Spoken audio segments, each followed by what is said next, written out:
گا. تو آئیے اپنی بات کو ہم شروع کرتے ہیں اور ہم بسم اللہ سے شروع کریں گے.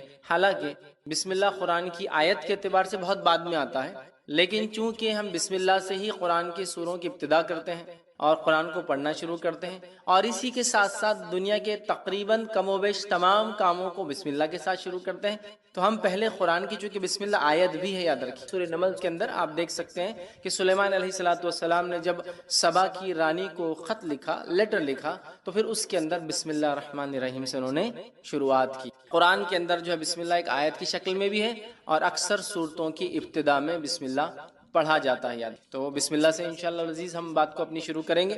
تو آئیے سب سے پہلی چیز جو ہے بسم اللہ، ویسے سورۃ الفاتحہ بہرحال اس کا ایک حصہ بھی ہے، اور اس کے ساتھ ساتھ سورہ نمل جو ہے اس کا بھی بہرحال ایک حصہ ہے. بسم اللہ کے تعلق سے یاد رکھیے اس کے اتنے فضائل ہیں کہ میں سمجھتا ہوں قرآن کی بعض آیتوں کے فضائل میں سے آدھے فضائل تو اسی کے ہم دیکھ سکتے ہیں. چونکہ قرآن کی ہر آیت کی فضیلت اور ہر جملہ یا لفظ کی فضیلت تو نہیں ملتی ہے، لیکن جو ملتی ہے ان میں سے بسم اللہ کی بہت بہت بہت زیادہ فضیلت ملتی ہے. آئیے چند باتیں ہم دیکھتے ہیں.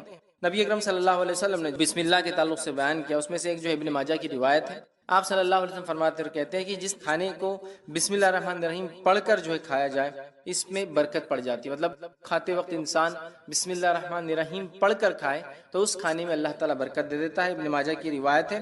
اور وحشی رضی اللہ عنہ فرمایا، اللہ کے رسول صلی اللہ علیہ وسلم، ہم کھانا کھاتے ہیں لیکن سیر نہیں ہوتے. کھانا تو کھاتے ہیں لیکن سیر نہیں ہوتے، مطلب مطمئن نہیں ہوتے کھانے کے بعد. تو آپ صلی اللہ علیہ وسلم ارشاد فرمایا، شاید تم لوگ الگ الگ کھانا کھاتے ہو، مطلب تم لوگ الگ الگ بیٹھ کر کھاتے ہو. تو کہاں ایسے ہی ہوتا ہے؟ تو انہوں نے عرض کیا، ہاں یا رسول اللہ صلی اللہ علیہ وسلم، ہم الگ الگ کھاتے. تو آپ صلی اللہ علیہ وسلم نے فرمایا اور کہا، کھانا اکٹھے کھایا کرو، مطلب کھانا کھاتے وقت ساتھ مل کر کھایا کرو، اور اس پر اللہ کا نام لیا کرو، اور اس کھانے پر اللہ کا نام بسم اللہ الرحمن الرحیم پڑھا کرو، تو تمہارے کھانے میں برکت ڈال دی جائیں گی. تو تمہارے کھانے میں برکت ڈال دی جاتی ہے. تو لہٰذا ہم اگر کھانا کھاتے ہیں تو کوشش کریں کہ ساتھ کھائیں، مل کر کھائیں، اور مل کر کھانے کے ساتھ ساتھ جو ہے جب بسم اللہ پڑھیں گے ہم تو اللہ تعالیٰ برکت ڈال دیں گا، اور ہم جب کھائیں گے تو سیر ہو کر، مطلب مطمئن ہوں گے کھانے کے بعد. ورنہ بہت سارے لوگ ہم دیکھتے ہیں کبھی کھانے سے مطمئن نہیں ہوتے، اس لیے کہ ہمیشہ بھوکے رہتے ہیں. وہ اس لیے کہ نہ تو ساتھ کھاتے ہیں، بلکہ آج کل کا سسٹم تو یہ الگ الگ کھاؤ، اس لیے کہ پتہ نہیں اسی کتنی بیماریاں مجھے لگ سکتی ہے نا. ٹھیک ہے، کچھ بیماریاں ہیں جو لگ سکتی ہے، لیکن وہ بھی اللہ کے حکم سے لگیں گی نا. ہر بیماری کے تعلق سے سائنس نہیں کہتی لگ جاتی ہے. ہاں کچھ ہے جو لگتی ہے، کنٹیجس ڈیزیز، جو ایک دوسرے کو لگتی ہے، لیکن وہ بھی ہمارا عقیدہ ہے، اللہ جس کو دینا چاہتا ہے دیتا ہے. احتیاطی تدابیر اپنی جگہ ضروری ہے. نبی اکرم صلی اللہ علیہ وسلم نے خارشی اونٹ کو بغیر خارش، کھجلی والے اونٹوں کو بغیر کھجلی والے اونٹوں کے باڑے سے الگ رکھا. یہ تو احتیاطی تدابیر ہے، لیکن اس کے باوجود عقیدہ یہ تھا کہ بیماری دینے والا اللہ ہے. یاد تو ساتھ کھانے کے بڑے فضائل یاد رکھیں. نبی اکرم صلی اللہ علیہ وسلم صحابہ کے تعلق سے آتا ہے ایک ہی برتن میں کھایا کرتے تھے، اس کے بڑے فضائل. ٹھیک ہے، تو ساتھ کھانے کے فضائل ہیں، اور بسم اللہ پڑھنے سے برکت ڈال دی جائے. اسی طرح بسم اللہ کی فضائل میں سے ایک فضیلت یہ ہے کہ نبی اکرم صلی اللہ علیہ وسلم نے ابو داؤد کی روایت فرمایا کہ جس نے کھانے سے قبل بسم اللہ نہ پڑھی جائے اس کھانے میں شیطان بھی شریک ہو جاتا ہے. اور حدیث کے الفاظ دیکھیے، حذیفہ رضی اللہ عنہ کہتے ہیں کہ رسول اللہ صلی اللہ علیہ وسلم نے فرمایا، جس کھانے پر بسم اللہ پڑھی نہ جائے اس کھانے پر شیطان کو اختیار حاصل ہو جاتا ہے. مطلب انسان بسم اللہ نہ پڑھے کھانے کے وقت تو شیطان اس میں اختیار کر لیتا ہے. مطلب جس نے پڑھا جائے تو اس کا اختیار نہیں چلتا، یاد رکھیے. تو کھانے سے پہلے ہم ضرور بسم اللہ پڑھیں. اسی طرح جو ہے رات کو سونے سے قبل دروازہ بند کرنے سے پہلے بسم اللہ پڑھا جائے تو شیطان اس دروازے کو کھول نہیں سکتا. ٹھیک ہے، آئیے حدیث کے الفاظ سنیے. جابر رضی اللہ عنہ فرماتے اور کہتے ہیں رسول اللہ صلی اللہ علیہ وسلم نے فرمایا، رات سونے سے قبل بسم اللہ پڑھ کر دروازہ جو ہے بند کیا کرو، کیونکہ بسم اللہ پڑھ کر بند کیے گئے دروازے شیطان کھول نہیں سکتا. رات کو سونے سے پہلے بسم اللہ پڑھ کر دروازے بند کیا کرو. جن دروازوں پر بسم اللہ پڑھ کے بند کیے جاتے ہیں اس پہ شیطان اس کو کھول نہیں سکتا. ایک روایت میں کہ شیطان چور کی مدد نہیں کر سکتا. مطلب جب بسم اللہ پڑھ کے دروازہ بند نہیں ہوتا تو شیطان کیا کرتا ہے؟ چور کی مدد کرتا ہے دروازہ کھولنے میں. اور جب بسم اللہ پڑھ کر بند کیا جاتا ہے تو شیطان چور کی مدد نہیں کر سکتا، یا وہ خود دروازہ نہیں کھول سکتا. اسی طرح جو ہے بسم اللہ کے تعلق سے جو فضیلتیں آتی ہیں اس میں ایک فضیلت یہ ہے، جو کام بسم اللہ پڑھ کر کیے جائیں وہ شیطان جنات کے شر اور فتنوں سے محفوظ رہتے ہیں. اسی طرح سونے سے پہلے گھر کے دروازے بند کرنے سے پہلے، روشنی بجھانے سے پہلے، برتن ڈھانپنے سے پہلے بسم اللہ پڑھنا چاہیے. دروازہ بند کرنا ہے، لائٹ روشنی بجھانا ہے، دیا بند کرنا ہے، برتن ڈھانکنا ہے، سب سے پہلے کیا پڑھنا ہے؟ بسم اللہ. میں اگر عام زبان میں آپ سے کہوں تو بسم اللہ ایک ایسی ماسٹر کی ہے جب کوئی دعا یاد نہ ہو تو اللہ کے نام سے لگا دے، کافی ہے، اللہ کے نام سے لگا دے۔ آئیے حدیث کے الفاظ سنیے۔ حدیث بخاری کی روایت ہے اور جابر رضی اللہ عنہ حدیث کو روایت کرتے ہیں کہ نبی اکرم صلی اللہ علیہ وسلم نے فرمایا، جب رات کا اندھیرا چھا جائے تو اپنے بچوں کو گھروں میں روک لیا کرو، ٹھیک ہے، کیونکہ اس وقت شیاطین اور جن پھیل جاتے ہیں۔ جب اندھیرا ہوتا ہے مطلب دن اور رات ملتے ہیں، مغرب کا وقت شیطان پھیل جاتے ہیں تو بچوں کو اندر روک لینا چاہیے، اور جن پھیل جاتے ہیں عشاء سے کچھ دیر بعد بچوں کو چھوڑ دیا کرو، مطلب عشاء کے بعد پھر تم چھوڑ سکتے ہو، اس وقت کوئی مسئلہ نہیں، بچے محفوظ ہیں۔ گھر کا دروازہ بسم اللہ پڑھ کر بند کرو، چراغ کو بسم اللہ کہہ کر بجھاؤ، پانی کے برتن کو بسم اللہ کہہ کر ڈھانپ دو اور دوسرے برتن بھی بسم اللہ کہہ کر ڈھانپو۔ اگر برتن ڈھانپنے کے لیے کوئی ڈھکن نہ ہو تو کوئی چیز آڑی رکھ دو، کوئی چیز آڑی رکھ دو، مطلب رات میں مغرب کے بعد بچوں کو اندر لے لینا چاہیے، عشاء کے بعد نکل سکتے ہیں، کوئی مسئلہ نہیں انشاءاللہ۔ جب دروازہ بند کرے تو بسم اللہ پڑھ کر بند کرنا چاہیے، دیا بجھائے یا لائٹ بند کرے تو بسم اللہ پڑھ کر بند کرنا چاہیے۔ اسی طرح آپ فرما رہے پانی کا اگر کوئی برتن ڈھانکنا ہے تو بسم اللہ پڑھ کے ڈھانکنا چاہیے۔ اسی طرح آپ فرما رہے کوئی برتن کھلا ہو تو اسے ڈھانکو تو بسم اللہ کہہ کر ڈھانکو، اور اگر ڈھکن نہ ملے تو، کور نہ ملے تو کوئی چیز آڑی تو بھی رکھ دو کم از کم۔ یہ کیوں کہا آپ نے؟ پانی پہ ڈھانک دو، کھانے پہ ڈھانک دو، اور اگر ڈھکن نہ بھی رکھ سکو، ڈھکن پورا ڈھکتا ہے نا، کوئی بھی چیز آڑی مطلب پورا نہ بھی ڈھکے تھوڑا ڈھک سکتے آپ، مثال کے طور پر پلیٹ نہیں ملی، ڈھکن نہیں ملا، اب جو چیز ہے برتن وہ آدھا ڈھک سکتا ہے تو اتنا ڈھک دو۔ اس لیے کہ حدیث میں الفاظ کیا معلوم؟ حدیث میں الفاظ ہے جب انسان کھانے کو رات میں کھلا چھوڑتا ہے تو اس میں بیماریاں نازل ہوتی۔ اب آپ کہیں گے بیماریاں نازل ہوتی ہے تو پھر پورا ڈھکن ڈھانپنے سے کیا اور آدھا ڈھانپنے سے بھی کیا؟ جراثیم، مائکروبس تو ایسے رہتے کہیں سے بھی گھس سکتے۔ یہ معاملہ غائب کا ہے، غائب کا ہے کہ اللہ کیسے ڈھکن ڈھانکنے سے یا کوئی چیز رکھ دینے سے اس بیماری کو دور کر دے، اس تک نہیں پہنچنے دیتا۔ اس سے پتہ چلا بیماریاں نازل ہوتی ہے آسمان سے، سمجھ رہے ہیں؟ کبھی انسانوں کو سزا کے طور پر اور کبھی آزمائش ہو، سمجھ رہے ہیں بات؟ تو نازل ہوتی ہے تو ڈھانپنا چاہیے، رات میں ڈھانکنا، اور ڈھانکتے وقت کیا پڑھنا چاہیے؟ بسم اللہ۔ کوئی پوری چیز ڈھانکنے کو نہ ملے تو کم از کم جو ملے ڈھانک دو، چاہے آدھا پون پاؤ کچھ تو بھی ڈھک جائے، اس لیے کہ جب کوئی چیز ڈھکی ہوتی ہے تو بیماری نازل نہیں ہوتی، نازل ہوتی ہے اللہ کی طرف سے ہوتی ہے۔ یہ کیسے ہوتا ہے واللہ عالم، یہ غائب کا، لیکن حدیث میں آ گیا، ہم نے مان لیا۔ تو آپ کچھ بھی کرنا ہے، دروازہ بند کر رہے بسم اللہ، کھانا کھا رہے بسم اللہ، ہاں لائٹ بند کر رہے بسم اللہ، چراغ بجھا رہے بسم اللہ، کھانے پہ ڈھانپ رہے بسم اللہ، پانی پہ ڈھانک رہے بسم اللہ، آپ دیکھیں، اور بسم اللہ اور بسم اللہ الرحمن الرحیم دونوں بھی پڑھ سکتے، کوئی مسئلہ نہیں، مطلب یاد رکھ، بسم اللہ کہہ کر بھی کر سکتے، بسم اللہ الرحمن الرحیم بھی پڑھ سکتے، علماء کے دونوں اقوال ہیں، مطلب اس سمجھ جو علماء کی دونوں ہیں کہ دونوں بھی کیا جا سکتا ہے، چونکہ اکثر آدمی بسم اللہ آتا ہے تو کچھ نے کہا صرف بسم اللہ پڑھنا ہے، اور کچھ نے کہا بسم اللہ آتا ہے مطلب بسم اللہ الرحمن الرحیم پورا پڑھنا ہے، جیسا قل هو اللہ احد پڑھ لیا کرو، مطلب قل هو اللہ احد اللہ الصمد لم یلد ولم یولد ولم یکن کفوا احد، پورا سورہ مراد ہے۔ گھر سے نکلتے وقت بسم اللہ پڑھنے والے کی رہنمائی کی جاتی ہے، گھر سے نکلتے وقت بسم اللہ پڑھنے والے سے شیطان الگ ہو جاتا ہے۔ گھر سے نکل رہے تو بھی کیا پڑھ کے نکلیں گے؟ بسم اللہ۔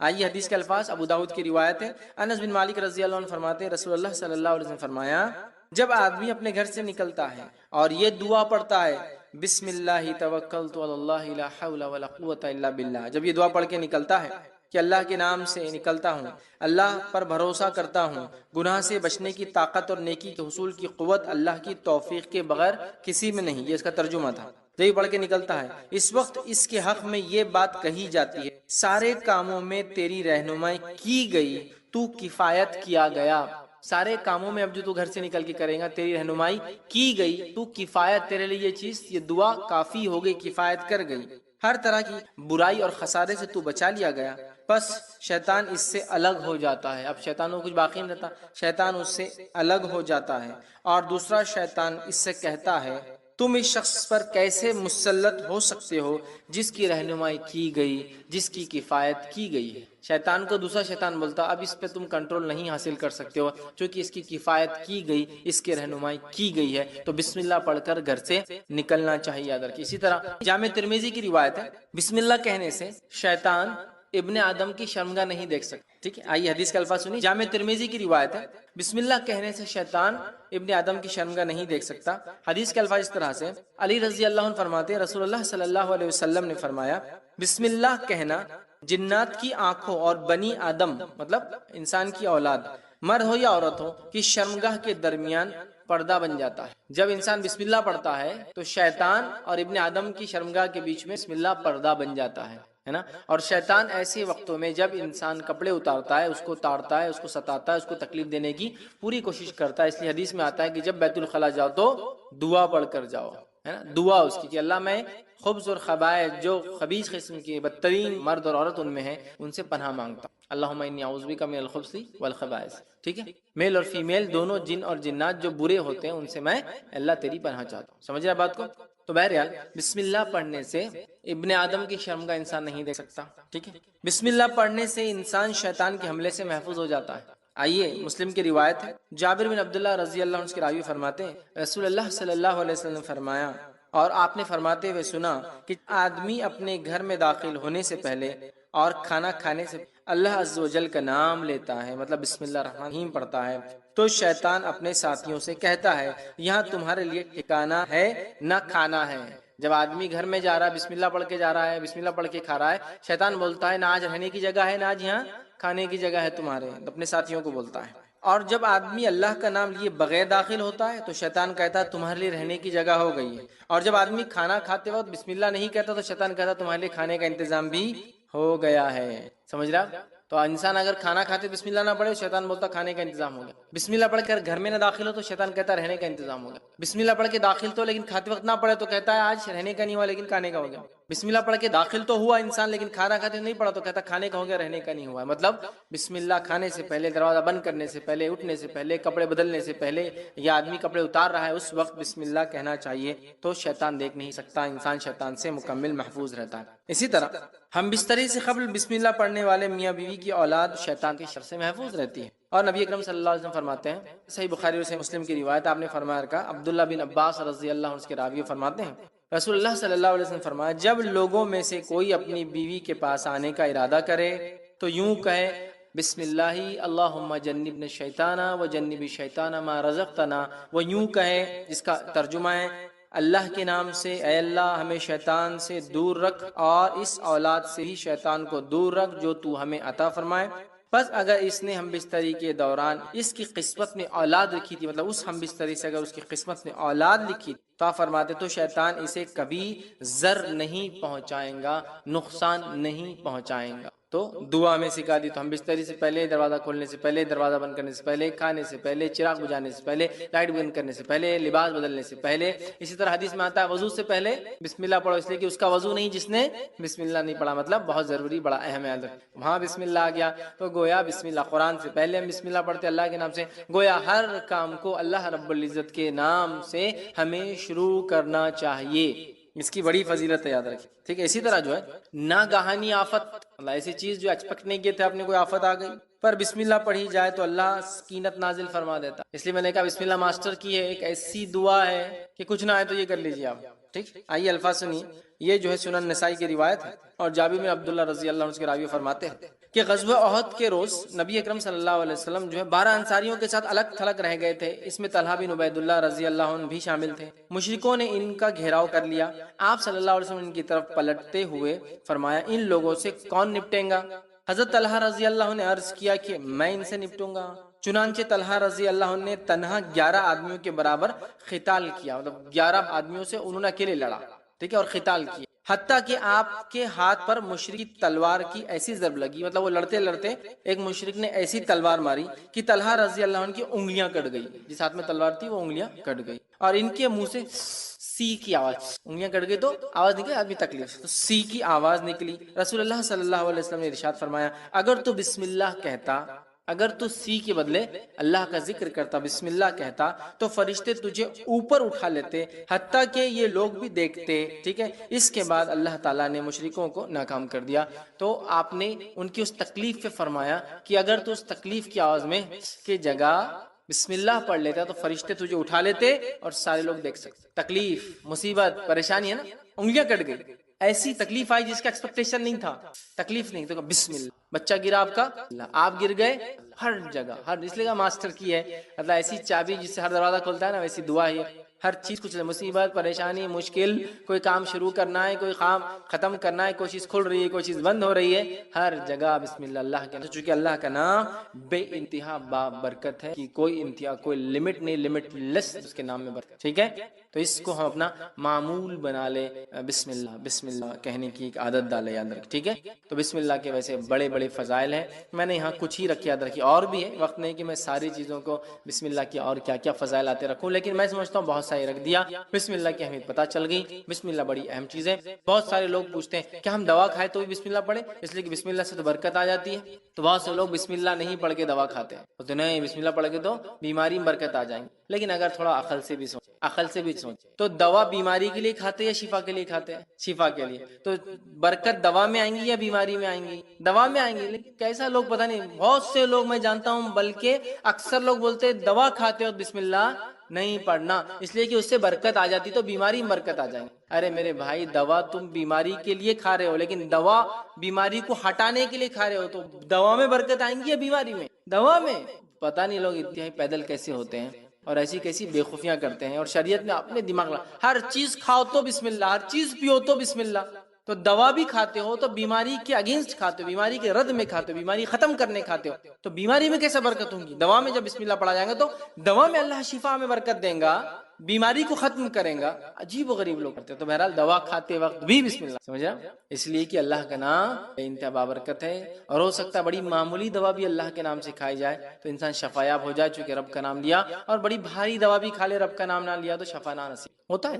بسم اللہ کو اپنا ہم معمول بنا لے ہر کام سے پہلے۔ جب بڑوں کو بچے بسم اللہ پڑھتے ہوتے ہیں انشاءاللہ وہ بھی اس کے عادی ہوئیں گے۔ چلیے آگے بڑھتے ہیں، دوسری جو ہے آیت کی طرف چلتے ہیں، کہ دوسری وہ آیت جس کی فضیلت ہے وہ ہے سورہ بقرہ سورہ نمبر 2 کی آیت نمبر 156 کا ایک حصہ، جس میں اللہ نے فرمایا ان للہ و انا الیہ راجعون۔ پوری تفصیلات بہرحال آپ جانتے ہیں۔ اللہ رب العزت قرآن کے اندر جو ہے یہ بڑی مشہور اور معروف آیت ہے، 155 156 157 سورہ بقرہ کی، ٹھیک ہے؟ اس میں یہ وبشر الصابرین، اور اللہ فرماتا ہے صبر کرنے والوں کو بشارت دے دو، الذین اذا اصابتهم مصیبۃ قالوا ان للہ و انا الیہ راجعون، کہ ان لوگوں کو خوشخبری سنا دو جب ان پہ کوئی مصیبت یا پریشانی آتی ہے تو وہ کیا کہتے ہیں؟ ہم اللہ کی طرف سے آئے ہیں اور اللہ کی طرف لوٹ کر ہمیں جانا ہے۔ اولئک علیہم صلوات من ربہم ورحمہ، انہی کے لیے اپنے رب کے طرف سے جو ہے صلوات ہے، درود ہے، اور ان کے لیے فضل ہے اور رحم ہے۔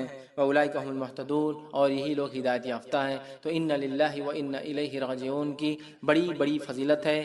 یہ ہر چیز کے گمنے پر، ہر چیز کے کھونے پر، کسی چیز کے چلے جانے پر، کسی چیز کے نہ ملنے پر، ایسی چیز جس سے انسان کو ایسا نقصان ہو، کسی نقصان کے لیے، یہ تمام چیزوں کے لیے پڑھی جاتی ہے۔ یہ کوئی پرٹیکولر دعا نہیں کہ کوئی مر جائے تو اس کو پڑھا جائے، اس لیے کہ ہوتا ہے ہمارے پاس، ہمارے ہندوستان کے ماحول میں ہم دیکھتے ہیں علم کی کمی کی بنیاد پر لوگ صرف کوئی مرتا ہے تو یہ جملہ پڑھتے ہیں ان للہ و انا الیہ راجعون، اس کے علاوہ یہ جملہ کبھی پڑھا نہیں جاتا ہے نا۔ اور اگر کوئی بولے کہ وہ صاحب بیمار ہو گئے اور بولے انا للہ و انا الیہ راجعون، تو بولتے پاگل ہو گئے کیا، مرا تھوڑی ابھی وہ زندہ ہے، تم تو یار ابھی سے وہ کر رہے، تم تو وارث بھی نہیں ہے، تم کو کیا فائدہ ہو رہا اس کے مرنے سے؟ ارے بھائی، صحت چلی گئی، بیماری آ گئی، چونکہ صحت چلی گئی ان للہ و، چیز گم گئی ان للہ و، چیز نہیں مل رہی ان للہ و انا الیہ راجعون، کوئی نقصان ہوگا ان للہ و انا الیہ راجعون، ہم اللہ کی طرف سے آئے اور ہمیں لوٹ کر اللہ کی طرف ہی، سمجھ رہے ہیں؟ یہ بڑی اہم چیز ہے، بہت اہم چیز، لیکن ہم اتنی معمولی چیز کو نہیں سمجھ پاتے۔ اللہ ہم پر رحم کر، ان للہ و انا الیہ راجعون کا اپنا معمول بنا لیں۔ کوئی مصیبت، کوئی پریشانی، کوئی بیماری، کوئی تکلیف، کوئی چیز کھونا، کوئی چیز گمنا، کوئی چیز نہ ملنا، سب پہ پڑھیے ان للہ و انا الیہ راجعون، کہ تو اللہ نے کہا فرمایا وبشر الصابرین، صبر کرنے والے کو بشارت دے دو۔ اب جن جن چیزوں پر صبر ہوتا ہے ان چیزوں پر ان للہ و انا الیہ راجعون پڑھا جا سکتا ہے۔ صبر کرنے والوں کو بشارت دے دو کہ یہ کیا کرتے ہیں، الذین اذا اصابتهم مصیبۃ، جب ان پہ کوئی مصیبت پریشانی آتی ہے تو کہتے ہیں ان للہ و انا الیہ راجعون۔ یہ نہیں کہا جب ان کے گھر میں کوئی موت ہوتی ہے تو کہتے ہیں ان للہ و انا الیہ راجعون۔ کوئی مصیبت، کوئی پریشانی آئی تو کیا پڑھیے، ان للہ و انا الیہ راجعون، کہ تو ایسے ہی لوگوں کو خوشخبری ہے فبشر الصابرین، تو ایسے صبر کرنے والوں کو بشارت دے دو جو مصیبت آتی ہے تو کہتے ہیں ہم اللہ کی طرف سے آئے تھے اور اللہ کی طرف لوٹ کر ہمیں جا، اس کو ہم عام کر دیں، یاد رکھیے بڑی اہم چیزیں۔ صحیح مسلم کی روایت ہے، سلمہ رضی اللہ عنہا فرماتی اور کہتی ہے کہ میں نے رسول اللہ صلی اللہ علیہ وسلم فرماتے ہوئے سنا۔ کب فرماتے ہوئے سنا؟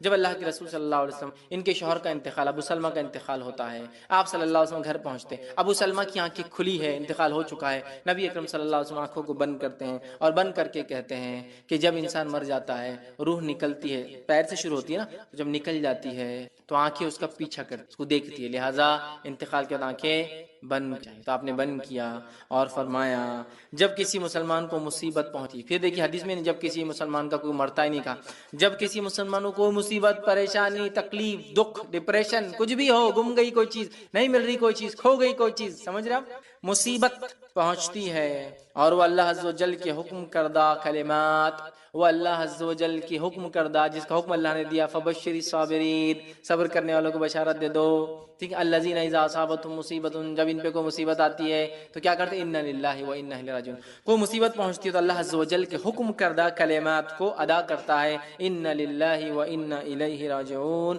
یہ کلمات ادا کرتا ہے اور پھر کہتا ہے اللہم اجرنی فی مصیبتی واخلف لی خیرا منہا، اے اللہ جو مصیبت مجھ پر آئی ہے اس کا مجھے بہترین بدلہ عطا فرما، بہترین بدل عطا فرما۔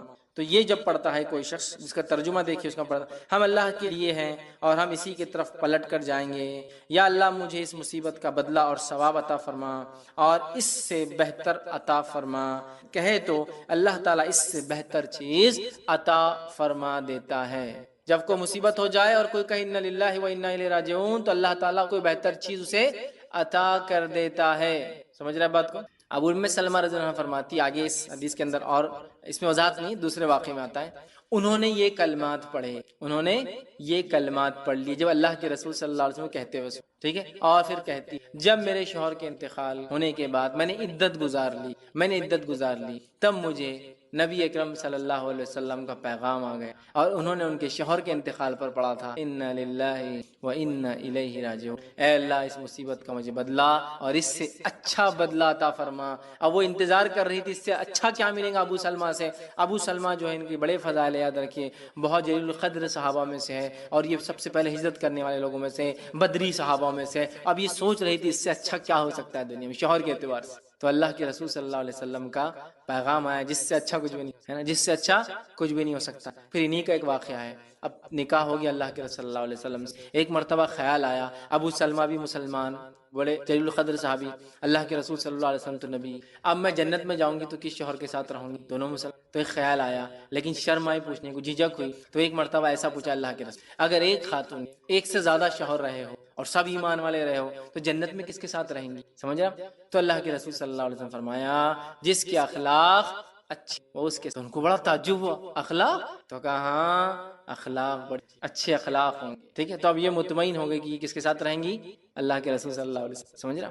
تو پھر انا للہ و انا الیہ، یہ بڑا اہم کلمہ ہے، بڑا اہم جملہ ہے، بڑی اہم چیز، ہر مصیبت، تکلیف، پریشانی، کوئی چیز کھو جائے، کوئی مر جائے، کوئی چیز نہ ملے، کوئی نقصان ہو جائے، کچھ بھی ہو، اینی تھنگ، کوئی بھی چیز جس کو مصیبت میں آپ شامل کرو یا جس پہ آپ کو صبر کرنا پڑے، تب کیا پڑھ لو، کوئی چیز چوری ہو گئی انا للہ و، کوئی چیز نہیں مل رہی انا للہ و، کوئی چیز گم گئی انا للہ و انا الیہ راجعون، کوئی مر گیا انا للہ و الیہ راجعون، کوئی بیمار ہو گیا انا للہ و انا الیہ راجعون، کچھ بھی ہو، ٹھیک ہے، تو بڑا افضل کلمہ ہے، اس آیت کا حصہ تھا۔ اب آئیے اسی طرح سورہ بقرہ سورہ نمبر 2 آیت نمبر 163 کا جو آیت ہے اس کی فضیلت میں بات جو آتی ہے وَإِلَٰهُكُمْ إِلَٰهٌ وَاحِدٌ لَا إِلَٰهَ إِلَّا هُوَ الرَّحْمَٰنُ الرَّحِيمُ، یہ آیت کے تعلق سے جو فضائل آتے ہیں وہ یہ ہے، جامع ترمذی کی روایت ہے، اسماء بنت یزید رضی اللہ عنہا فرماتی ہے اور کہتی ہے کہ نبی اکرم صلی اللہ علیہ وسلم فرمایا اور کہا اسم اعظم ان دو آیتوں میں ہے، اسم اعظم اللہ تعالیٰ کے بڑے نام ان دو آیتوں میں ہیں، پھر آپ نے پڑھا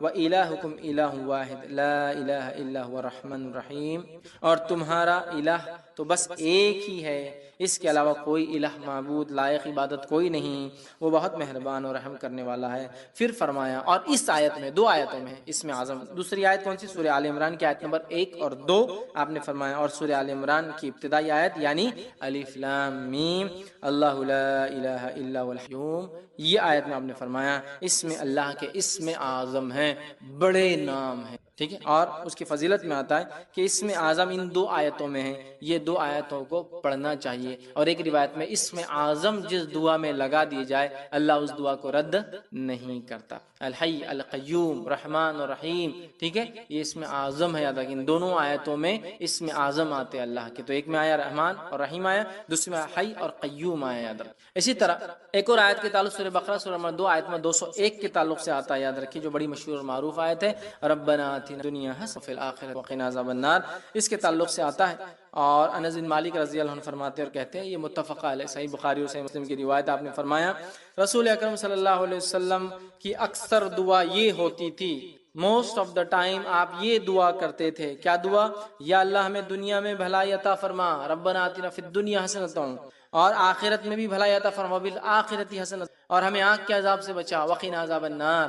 اکثر دعا نبی اکرم صلی اللہ علیہ وسلم کی یہ ہوا کرتی۔ ہمیں بھی چاہیے کہ ہم بہت زیادہ کثرت سے اس دعا کو کریں، جس دعا کو ہمارے نبی جو ہے کثرت سے کیا کرتے تھے، ربنا آتنا فی الدنیا حسنۃ وفی الآخرۃ حسنۃ وقنا عذاب النار۔ دنیا کی خیر علم و عمل کے اعتبار سے، آخرت کی خیر جنت کے اعتبار سے، جہنم سے نجات، آنکھ کے عذاب سے نجات۔ تو یہ بڑی اہم دعا ہے، یاد رکھیں۔ اسی طرح سورہ بقرہ سورہ نمبر 2 آیت نمبر 255 آیت الکرسی جس کو ہم کہتے ہیں، آیت الکرسی کی بھی بڑی فضیلت ہے، یاد رکھیں، بہت بہت بہت بہت بہت بہت بہت زیادہ فضیلت ہے، اسی کوئی انتہا نہیں۔ میں سمجھتا ہوں پورے فضائل میں رکھ بھی نہیں پاؤں گا، مختصری رکھوں گا، سب بسم اللہ کی مختصر کا اس کے مختصری رکھوں گا۔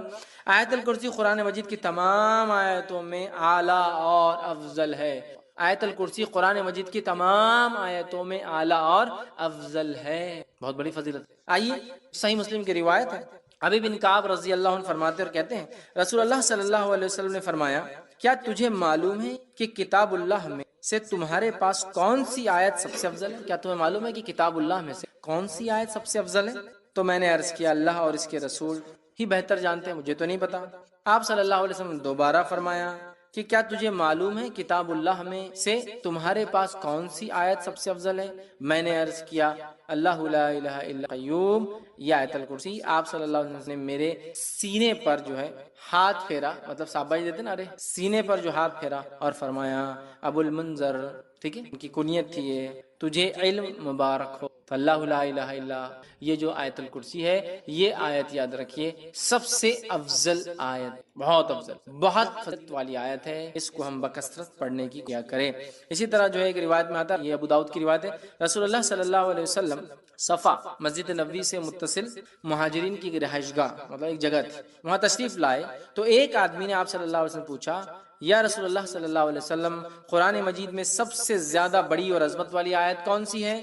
آپ صلی اللہ علیہ وسلم فرمایا، اللہ لا الہ الا هو، آیت الکرسی آپ نے بیان کی، یہ سب سے فضیلت والی، عظمت والی بڑی آیت ہے۔ اسی طرح سونے سے پہلے آیت الکرسی پڑھنے والے کے لیے اللہ تعالیٰ کی طرف سے ایک فرشتہ مقرر کیا جاتا ہے جو چوری، ڈاکہ اور دیگر نقصانات سے اس کی حفاظت کرتا ہے، نیز شیطان کی بری حرکتوں مثلاً وساوس، جادو، اسی طرح اس کی آصف زدگی اور اس کے خوف سے انسان محفوظ رہتا ہے۔ اتنے سارے فائدے ہیں۔ یقیناً یہ روایت ابو ہریرہ رضی اللہ عنہ کی بڑی مشہور اور معروف روایت ہے، صحیح مسلم میں اور دیگر کتب میں آتی ہے۔ میں اب پوری تفصیلات نہیں رکھتا ہوں، بس مختصر آپ کو واقعہ، چونکہ حدیث بہت لمبی ہے۔ ہوا یہ کہ ابو ہریرہ رضی اللہ عنہ کو آپ نے جو زکوٰۃ کی کھجوریں تھی اس کے اوپر جو اپوائنٹ کیا، آپ وہاں تھے، رات میں ایک شخص آیا، کھجوریں چرا رہا تھا، آپ نے پکڑا، کہا اللہ کے رسول صلی اللہ علیہ وسلم پیش کروں گا۔ اس نے کہا کہ میرے بیوی بچے بڑے بھوکے پیاسے تھے، میں